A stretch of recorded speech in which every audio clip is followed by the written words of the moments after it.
네, 저는 포천시 관광과 지질공원 팀장 최동훈이라고 합니다. 포천시 관광과는 포천시에서 추진하고 있는 관광 정책 전반에 걸쳐서 운영하는 부서입니다.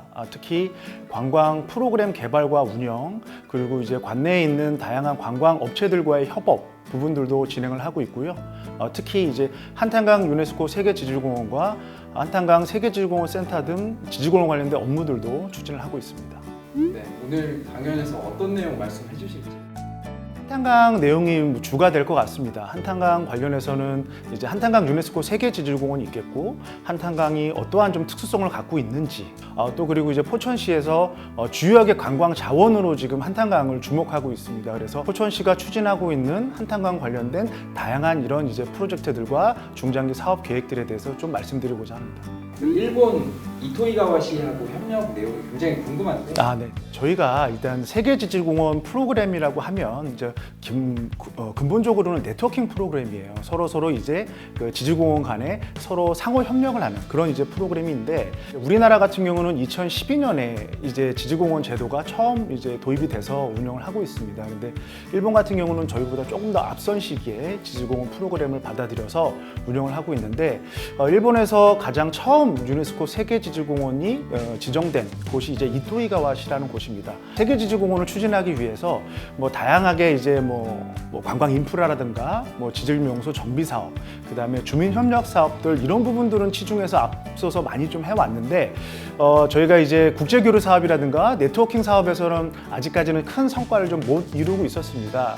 그런데 처음에는 2019년에 저희가 인도네시아 롬복에 있었던 유네스코 아시아 태평양 지질공원 총회에서 일본 이토이가와시하고 처음 이제 접촉을 했어요. 그래서 한탄강 지질공원도 좀 소개를 하고 이런 이제 일련의 좀 이제 그 교류협력을 처음 가졌었는데, 이제 코로나라는 이제 어떻게 보면 전 세계적인 팬데믹 상황이 도래하다 보니까 그런 와중에서도 서로 이제 온라인이라든가 각 지역에서 있는 행사나 이런 부분에 있어서는 화상이라든가 서신도 주고받으면서 지속적으로 좀 연결은 좀 하고 있다가, 작년 8월 초에 일본 이토이가와시 관계자, 시장님을 비롯한 관계자분들이 이제 한탄강을 먼저 좀 방문하게 됐습니다.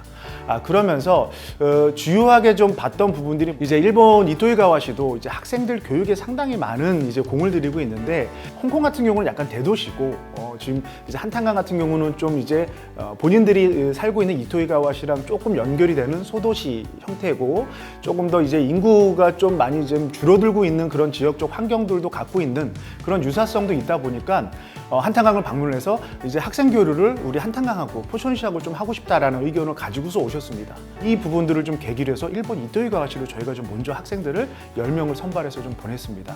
그래서 시장님이 친히 좀 그 일본 이토이가 시장님이 저희 학생들을 데리고 다니면서 설명도 해주고 저녁 식사도 같이 먹고 이런 부분들을 좀 해주셨어요. 이토이가와시 시장님께서도 저희를 좀 초청을 해서 저희가 올 2월 초에 저희 포천시 시장님과 시의회 의원님들, 그리고 저희 집행부 이제 담당자들 해서 총 10명이 일본 이토이가와시를 좀 방문하고 왔습니다. 유네스코 세계지질공원 관련해서 좀 자세히 여쭤보고 싶은데요. 재지정이 갖는 의미가 어떤 건지.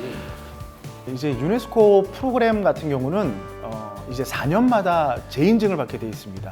한 번 지정을 하면 끝이 아니라 그 4년 동안에 여러 가지 항목들을 잘 이행했는지 그거를 점검받게 돼 있습니다. 그래서 저희가 최초에 2019년에 이제 현장 실사를 받고 유네스코 위원들의 20년에 이제 유네스코 세계지질공원 최초 지정을 했는데, 앞으로 4년 동안 저희가 2027년까지 유네스코 세계지질공원 일원으로서 이 유네스코 브랜드를 활용을 해서 지역 발전에 저희가 이바지할 수 있는 활동을 할 수 있는 부분이 가장 큰 의미라고 볼 수 있을 것 같아요.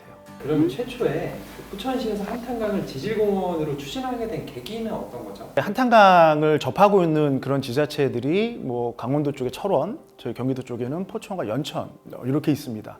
그런데 그 이제 북쪽인 철원 지역과 제일 하류 쪽인 연천 지역은 한탄강을 관련해서 70년대 말부터 국민관광지 지정을 하면서 관광 개발을 상당히 서둘러서 진행을 했습니다. 그런데 이제 포천시 같은 경우는 저희가 2010년도 초반까지 한탄강이 상수원 보호구역이었어요. 그러다 보니까는 민간인 접근이라든가, 그다음에 어떤 개발이라든가 정비라든가 이런 부분들이 전혀 이제 할 수 없던 그런 이제 그 상황이었습니다. 그런데 저희가 한탄강에 이제 그 홍수조절댐이 이제 만들어지면서 한탄강 상수호 보호구역이 단계적으로 좀 해제가 됐습니다. 우리가 어떤 가치를 갖고 있는지 우리 스스로 한번 알아보자. 지역 주민들과 같이 뭐 조금만 이제 모터보트 같은 거 타면서 한탄강도 다니고 마을 주민들 조사도 하고 그러면서 이 한탄강의 자원들을 하나씩 해서 보고서를 만들었습니다. 그러면서 이 한탄강의 이 가치들을 상수원 보호구 해제가 되면 어떻게 보면은 무분별하게 좀 개발될 수도 있을 이제 가능성이 있으니까 이런 부분을 좀 체계적으로 한번 꾸리면 좋겠다라는 생각에 제가 먼저 한 게 이 한탄강의 주요한 명소들을 국가유산으로 지정을 했습니다. 지금 뭐 관광지로 많이 좀 알려 있는 비둘기낭 폭포라든가 뭐 화저견이라든가 멍우리 협곡 등 이런 부분들을 저희가 국가유산으로 지정을 했고요. 국가유산만 지정을 한다고 하면 어떻게 보면은 보존에 대한 부분이 상당히 강하다 보니까 지역 주민들도 사실 이제 사유재산권이라든가 이 지역을 좀 개발을 해서 뭔가 활성화를 하고 싶은데 그런 부분에서 목마름이 좀 있을 부분이 있습니다. 그래서 그런 것도 같이 보존하면서 해소를 하는 그런 프로그램이 없을까라고 저도 고민도 하고 찾아보다가 그때 마침 이제 우리나라에 지질공원 제도라는 게 도입이 되면서 그러면 우리도 지질공원을 한번 해보자 라고 해서 저희가 2012년 말 그때부터 시작을 해서 2013년, 14년도까지 지질공원 이제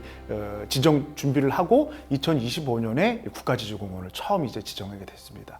지역 주민분들은 이제 이런 그 유네스코 뭐 그다음에 국가지질공원 이런 게 들어가면은 좀 더 내가 이 한탄강이 발전하는데 저해가 있지 않겠느냐라는 의구심을 계속 갖고 있었어요. 그래서 저희가 뭐 수차례 주민 설명회 그리고 주민 설득 과정들도 거치면서 지금은 그래도 어느 정도 이 지질공원을 가지고선 주민분들이 이제 활용하는 그런 단계에 지금 도달했다라고 좀 볼 수 있을 것 같습니다. 한탄강 유역에 관람 포인트가 어떻게 되는지도 좀 궁금한데 네네. 계절별로 좀 설명이 가능하실까요? 아까 말씀드린 대로 뭐 강원도의 철원과 포천 그리고 연천 지역 이렇게 세 개 지자체가 연합을 해서 지질공원을 좀 운영을 하고 있습니다.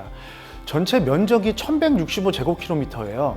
그러니까 쉽게 말하면 서울시의 2배라고 보시면 됩니다. 한탄강 지질공원 내에 26개 이제 지질 명소들이 있습니다. 백미라고 하면 그래도 한 5km 이상 되는 주상절리 협곡이 쭉 펼쳐져 있는 멍우리 협곡이라든가 그 다음에 한탄강의 그 형성 과정을 뭐 축소해 놓은 비둘기낭 폭포라든가 특히 이제 드라마 촬영지로 많이 좀 알려져 있습니다. 겸재 정선 선생님이 글과 그림도 많이 남겼던 곳이 화적이라는 곳도 있고요. 이쪽에서 보는 이제 황금들녘과 겨울철에 눈 덮인 이 대지를 보는 게 또 하나의 백미일 수도 있고요. 주상절리길 트레킹 코스 같은 것도 굉장히 유명한 걸로 알고 있는데 말씀하신 포인트 외에 그 외에 좀 더 이렇게 다양하게 즐길 거리가 있다면 그 한탄강 주상절리길 트레킹 코스가 잘 조성이 되어 있습니다. 이 연천, 포천, 철원까지 3개 구간을 쭉 연결하는 트레킹 코스인데 총 길이가 119km예요. 그래서 포천 쪽에는 구라이골, 뭐 비둘기낭, 멍우리 협곡, 화저견, 뭐 대기촌역까지 쭉 이런 명소들이 그 트레킹 코스에 있기 때문에 쭉 뭐 제주도 올레길 걷는 것처럼 쭉 걸으신다고 하면 뭐 이제 수도권에서 정말 색다른 그런 이제 경험을 좀 하실 수도 있을 것 같고 가든 페스타가 열리는 그 권역을 저희가 연결하는 Y자형 교량이 만들어졌습니다. 길이 자체도 한 410m로 국내 최장이고요. 작년도에 스위스에서 열린 국제 구조물학회에서 우수 구조물상도 받았던 그런 이제 명물입니다. 근데 이 Y형 출렁다리에서 한탄강 협곡을 보는 게 저는 아마 뭐 제주도도 많이 갔다 오고 했는데 어느 이런 경관에서 볼 수 없는 그런 이제 그 뷰를 좀 선보이고 있어서 그 Y형 출렁다리를 한번 좀 방문하시면 한탄강 이런 곳이구나 한번 좀 크게 좀 보실 수 있을 것 같습니다.